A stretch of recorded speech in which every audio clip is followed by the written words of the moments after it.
쌤아, 안녕하세요. 김쌤입니다. 자, 온라인 계약 회계원리 17번째 시간. 오늘은 단기 투자 자산인 단기예금, 단기 매매증권, 단기 대여금에 대해서 한번 학습해 보도록 하겠습니다. 자, 단기 투자 자산이란 통합 계정으로, 우리 통합 계정이라면 뭐라고 했죠? 비슷한 성격의 계정 과목을 보고서에다가 묶어서 표시하는 계정을 우리가 통합 계정이라고 했고요. 단기 투자 자산에는 단기예금, 단기 매매증권, 단기 대여금이 있습니다.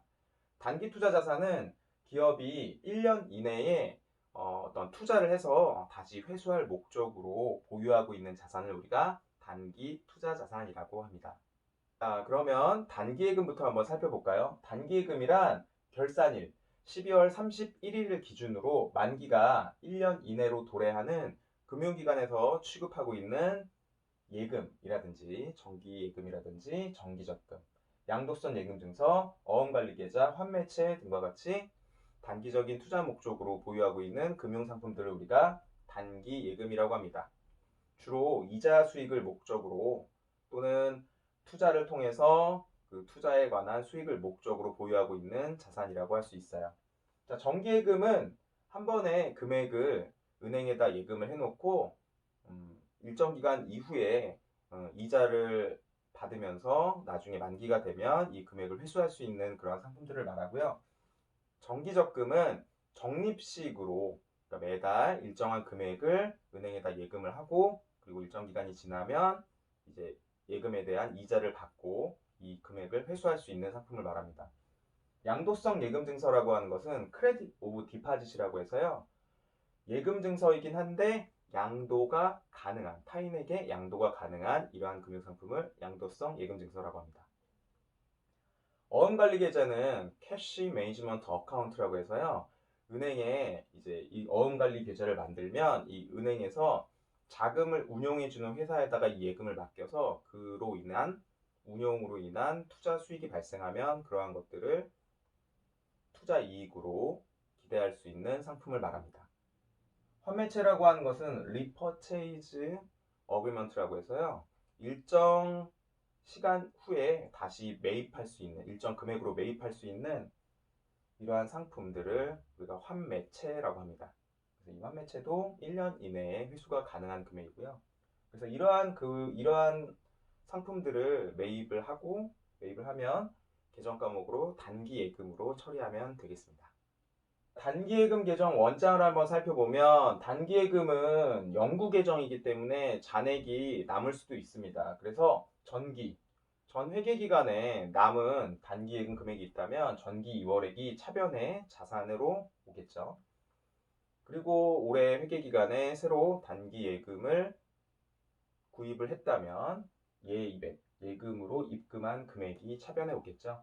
그러면 전기 이월액과 올해 발생한 예입액을 전체 합치면 전체 단기 예금이 될 거고 이 중에서 만기가 돼서 이 금액을 인출했다면 대변의 자산의 감소로 인출액이 빠져나가게 되겠죠. 그러면 이 전체 단기 예금에서 인출액을 뺀다면 나머지 금액이 현재 남아있는 단기 예금의 잔액이 되고 이 잔액은 다음 회계기간으로 넘어가는 차기 2월액이 되겠죠. 자, 단기 예금과 관련된 회계 처리를 한번 해볼게요. 자, 4월 1일 모란은행에 6개월 만기, 6개월 후에 다시 찾을 수 있는 정기예금에 가입하고 현금 30만 원을 예금으로 입금했습니다. 자, 1년 이내에 만기가 도래하는 금융상품이기 때문에 차변에 단기예금으로 처리하고요. 30만 원. 그리고 현금으로 예입을 했기 때문에 대변에 현금 30만 원이 감소하게 되겠죠. 단기예금은 비교적 이러한 상품들이 기간이 얼마나 되느냐를 따져보면 굉장히 쉽게 회계 처리가 가능합니다. 다른 유형의 문제를 한번 볼게요. 5월 10일 유채은행에 1년 만기가 되는 정기적금에 가입하고 정기적금은 어떻게 한다고 했어요? 적립식으로 달달이 또는 일정 기간에 한 번씩 나눠서 적립하는 상품이라고 했었죠. 그래서 첫 번째 달에 20만 원을 현금으로 납입했습니다. 그러면 1년 만기의 정기적금 금융상품이기 때문에 단기예금으로 차변에 20만 원 처리하고 현금으로 납입했기 때문에 현금이 빠져나가서 자산의 감소로 현금 대변에 20만 원으로 처리하면 되겠죠. 세 번째 연속된 문제입니다. 자, 모란은행에 가입했던 정기예금이 만기가 되어서 이자를 같이 현금으로 수령을 했어요. 자, 그러면 현금은 그 모란은행에 가입했던 정기예금은 앞에 문제에서 30만 원짜리 정기예금에 가입을 했었죠. 그래서 그 30만 원 원금과 함께 이자 만 원을 현금으로 회수를 했기 때문에 총 31만 원의 현금을 받게 되고요. 자산의 증가로. 그리고 단기예금은 만기가 되었으니까 이제 더 이상 내 것이 아니죠. 그러니까 대변에 단기예금 자산의 감소로서 없애줘야겠죠. 30만 원. 그리고 만 원의 이자는 우리가 수익으로 인식해서 이자 수익 만 원으로 잡아주면 회계 처리가 끝나게 됩니다. 자, 다음으로 단기 매매 증권입니다. 단기 매매 증권이라고 하는 건 단기니까 1년 이내에 매매, 판매와 구매가 가능한 증서, 증권, 증서를 말하겠죠. 자, 기업이 여유자금이 있다면 1년 이내에 처분할 예정. 산 가격과 구매한 가격과 판매한 가격의 차이에 대한 이익을 얻을 목적으로 취득한 가치가 있는 증서를 우리가 단기 매매 증권으로 처리하고 있습니다. 자, 단기 매매 증권의 특징은 1년 이내에 거래가 많이 일어나고 1년 이내에 처분할 것이기 때문에 매수와 매도, 매수라고 하는 것은 구매해서 수령한 거니까 사는 거고, 매도는 판매해서 인도, 넘겨주는 거기 때문에 매수와 매도, 사는 것과 파는 것이 적극적이고 빈번하게 일어나고, 그 다음에 시장에서 거래가 활발하기 때문에 시장성이 높다라고 할 수 있습니다. 이러한 주식이나 뭐 사채, 국채, 이러한 채권들 또는 국채 증서, 이러한 것들을 구입을 하면 우리가 단기 매매 증권으로 처리하고 있습니다. 자, 단기 매매 증권은 이 문제에서 나올 때 주로 단기적 시세 차익을 목적으로 구입을 하고 있고요. 시장성이 굉장히 뛰어나고 거래가 빈번하게 일어난다는 특징을 가지고 있습니다. 자, 단기 매매 증권을 취득한 경우에는 이 단기 매매 증권을 처음에 증권이라고 하는 것은 처음에 발행하는 가격이 있을 거예요. 처음에 어떤 주식이 만 원에 발행을 했다면 이것은 액면가. 액면가가 뭐냐면 딱 눈에 보이는 증서에 찍혀 있는 프린팅되어 있는 이 금액을 우리가 액면가라고 하고요. 이 증권은 시장에서 거래가 되면서 가격이 오르기도 하고 가격이 내려가기도 하죠. 그래서 만약에 가격이 올라서 12,000원으로 2,000원이 올랐다라고 생각을 해봅시다.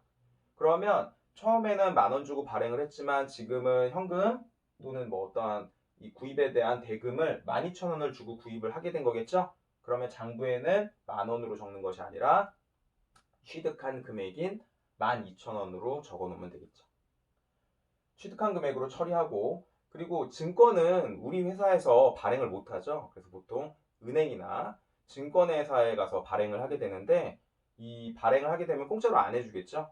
그래서 수수료가 발생하게 됩니다. 수수료나 거래와 발생된 세금들이 발생하게 되는데 이 취급하는 수수료나 거래세 등의 이런 재비용, 재라고 하는 것은 여러 가지 관련된 비용들은 수수료 비용이라고 하는 계정으로 따로 처리해서 비용 처리를 하면 되겠습니다. 자, 단기 매매 증권은 취득을 하고 보유하고 있다가 중간에 내가 돈이 필요하다고 하면 처분을 할 수가 있어요.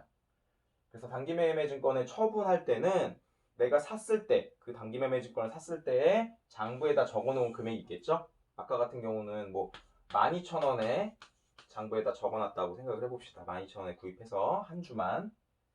자, 그러면 지금 현재 내가 처분하려고 하는 시점에 시장에서 거래되는 이 단기 매매 증권의 가치가 있겠죠? 그것을 우리가 처분 금액이라고 합니다.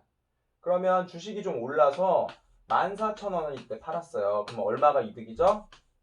2,000원이 이 주식을 보유하고 있다가 가격이 올라서 팔아서 이득이 발생했죠? 그래서 이 장부 금액과 처분 금액의 차이는 우리가 단기 투자 자산 처분 이익, 그러니까 단기 투자 자산을 보유하고 있다가 처분해서 발생한 이익. 만약에 이게 가격이 오히려 떨어졌는데 급하게 돈이 필요해서 이 단기 매매 증권을 처분했다라고 하면 단기 매매 증권, 단기 투자 자산 처분 손실이 발생을 하겠죠.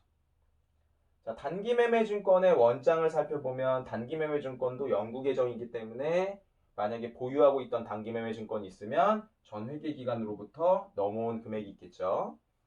거기에 새로 단기 매매 증권을 취득했다면 자산의 증가로서 차변에 취득 금액이 발생을 할 거고 이 전체가 우리 회사가 보유하고 있는 단기 매매 증권이 될 거고요. 여기서 만약에 올해 회계 기간에 단기 매매 증권을 처분했다면 이만큼이 빠져나가게 되겠죠. 그리고 회계기간 종료일이 왔다라고 하면 현재 남은 잔액은 이만큼이 돼서 다음 회계기간으로 넘어가는 금액이 될 겁니다. 자, 단기매매증권과 관련된 회계 처리를 한번 해볼게요. 자, 단기간 내에 매매 차익을 얻을 목적으로 거래가 빈번하다. 그리고 시장성이 있다. 그러면 뭐겠어요? 단기매매증권을 취득한 거겠죠? 주식회사 대전이 발행한 주식을 50주 액면금액, 그 증서에 프린팅되어 있는 처음에 발행했을 때의 금액은 5,000원이지만 지금 현재의 시장 가격은 얼마래요? 7,000원에 거래되고 있는 것을 한 주당 7,000원에 취득을 했습니다. 그리고 수수료가 10,000원이 발생했고 이 모든 취득금액과 수수료를 당좌수표를 발행해서 지급을 했어요. 당좌수표를 발행해서 지급하면 어떻게 된다고 했죠? 그 증권회사에서 당좌수표를 받아서 우리 회사의 당좌예금 계좌에서 빠져나간다고 했었죠? 그래서 당좌예금 총 7,000원 곱하기 50주니까 35만원에다가 수수료까지 포함해서 36만원의 당좌예금이 감사하게 되겠죠. 그리고 따로 수수료 10,000원은 수수료 비용이라는 비용 계정으로 처리한다라고 했었고요. 그 다음에 주식은 35만원의 단기 매매 증권을 취득하게 된 거죠. 그래서 차변과 대변의 합계금을 살펴보면 36만원, 36만원으로 차대변이 일치하네요. 연속된 문제입니다. 자, 9월 5일 한 주당, 골뱅이 하면 한 주당, 한 개당이란 뜻이에요. 한 주당 7,000원에 몇 주 구입했죠? 50주를 구입했죠. 자, 한 주당 7,000원에 50주 구입했던 총 35만원에 구입했던 단기 매매 증권을 12월 17일 날 30주를 처분했어요. 이 중에 30주를 처분했고 한 주당 8,000원에 처분했네요. 그러면 한 주당 얼마씩 이득 받죠? 1,000원씩 이득 받죠. 1,000원씩 30주에 대한 이익을 봤으니까 3만원이 이익이 되겠네요. 그래서 7,000원 곱하기 30주니까 21만원짜리를 8,000원 곱하기 30주 24만원에 팔았으니까 3만원의 이득이죠. 그 이득은 뭘로 처리한다고 했었죠? 단기 투자자산 처분 이익으로 처리하고 장부에는 7,000원으로 적혀 있었죠? 그래서 장부에는 7,000원으로 30주가 단기 매매증 7321 21만원의 단기 매매 증권이 빠져나가게 될 거고요. 돈은 현금으로 받았는데 얼마 받아요? 8,000원 곱하기 30주 받았죠? 그러니까 24만원의 현금이 우리 회사로 들어오게 되겠네요. 다음은 단기 대여금에 대해서 한번 알아볼게요. 단기 대여금이라고 하는 것은 단기니까 역시 1년 이내에 회수할 수 있는 대여. 대여니까 뭐예요? 빌린 거예요? 빌려준 겁니까? 빌려준 금액이 되겠죠? 그래서 쉽게 얘기해서 1년 이내에 받을 수 있는 빌려준 돈. 근데 이제 단기 대여금이 발생을 하면 돈을 빌려줄 때 그냥 뭐 새끼손가락을 걸고 약속하면 안 되겠죠. 서로 확실하게 돈을 갚겠다라고 하는 빌려준 사람이 갚겠다라고 증서에다가 서명을 할까요? 아니면 빌린 사람이 갚겠다고 증서에다 서명을 할까요? 자, 영화에서 보면 대부분 뭡니까? 이런 돈을 빌려준 사람이 돈을 빌린 사람한테 어떤 이렇게 뭐 증서를 쓰고 사인을 하고 도장을 찍는다는 거나 인감을 찍는다든지 아니면 지장을 찍죠. 그래서 빌린 사람이 차 용증서라고 하는 것을 빌려준 사람한테 줍니다. 꼭 갚겠다고. 빌릴 차자, 신용으로 인해서 빌려준 것에 대한 확실한 증서를 받게 됩니다. 돈을 빌려주고. 그리고 보고기간 종료일, 결산일로부터 1년 이내에 회수할 수 있는 현금을 빌려준 수취채권. 나중에 수령해서 현금을 취득할 수 있는 부채에 대한 권리인 수취채권을 우리가 단기 대여금으로 표시하고 있습니다. 자, 단기 대여금도 역시 영구 계정이기 때문에 전 회계 기간에 빌려주고 못 받은 돈이 있다면 전기 2월액이 될 거고요. 올해 회계 기간에 대여한 금액이 발생한다면 역시 자산으로 전기 2월액과 대여 금액이 차변에 발생하게 되겠죠. 자, 이만큼이 올해 받을 수 있는 단기 대여금이 되고 이 중에 나중에 회수하기로 약속한 날짜가 돼서 회수를 했다면 이만큼이 단기 대여금이 감소하게 되고 자, 나머지가 요만큼이 현재 남아있는 받을 수 있는 단기 대여금이 되고 이 금액은 다음 회계기간으로 넘어가는 금액이 되겠죠.